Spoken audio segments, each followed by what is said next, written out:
இப்போ ரீசெண்டாக food poison அப்படின்னு ஒரு எபிசோட் பண்ணோம். அதாவது உணவுங்கிற பேரில் நம்ம தினமும் வந்து கண்ட கெமிக்கல்ஸு, கலரிங் ஏஜென்ட், பெஸ்டிசைட், ப்ரிசர்வேட்டிவ்னு எல்லாம் கலந்த சாப்பாடை வந்து நம்மளும் சாப்பிட்டுக்கிட்டு நம்ம குழந்தைங்களுக்கும் வாங்கி கொடுத்துக்கிட்டு எவ்வளோ கேவலமான ஒரு லைஃப் ஸ்டைலை லீட் பண்ணிக்கிட்டு இருக்கோம் அப்படின்றத சொன்னபோது செம்ம ரெஸ்பான்ஸ் கொடுத்தீங்க.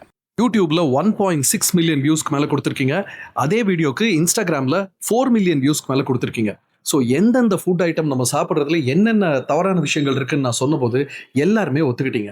ஆனால் ஆல்மோஸ்ட் 80 to 90% இந்த கமெண்ட் செக்ஷனில் வந்தவங்க வந்து கேட்டது ஒரே கேள்வி தான், இதெல்லாம் மோசமாக இருக்குது தெரியுது, ஆனால் எதைத்தான் சாப்பிட்றது அதையும் நீங்களே சொல்லுங்கள் அப்படின்னு. சரி, எதைத்தான் சாப்பிட்றது அப்படிங்கிற ஒரு தேடலில் நானும் இறங்கினேன். அப்போ வந்து பொள்ளாச்சியிலேருந்து எனக்கு ஒரு கால் வந்துச்சு. உங்கள் எபிசோடு பார்த்தோம், உங்களுடைய கேள்விக்கான பதில் எங்ககிட்ட இருக்கும்னு எங்களுக்கு தோணுது, ஒரு தடவை வந்து பாருங்கன்னு சொன்னாங்க. அவங்க வந்து ஒரு வினோதமான ஒரு கடையை நடத்திக்கிட்டு இருக்காங்க. அது ஒரு மினி சூப்பர் மார்க்கெட்னே சொல்லலாம். ஆனால் ரொம்ப டிஃப்ரெண்ட்டாக இருக்குது, வித்தியாசமாக இருக்குது. நீங்கள் தினமும் ஆசையாக ஆனால் கெமிக்கல்ஸோடு வாங்கி சாப்பிட்ற அதே ஃபுட் ஐட்டம்ஸை அந்த கெமிக்கல்ஸ் இல்லாமல் சுத்தமாக பியூராக பயம் இல்லாமல் சேஃப்டியாக டேஸ்டியாக சாப்பிட்றதுக்கான ஒரு இடம்னு மட்டும் என்னால் சொல்ல முடியும்.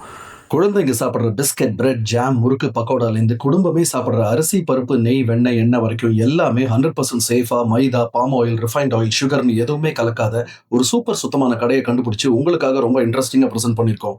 நம்ம வித்அவுட் மேக்கப் வித் விஸ்வா சேனல்ல உடனே பாருங்க. எதுவுமே இல்லை, எல்லாமே இருக்கு.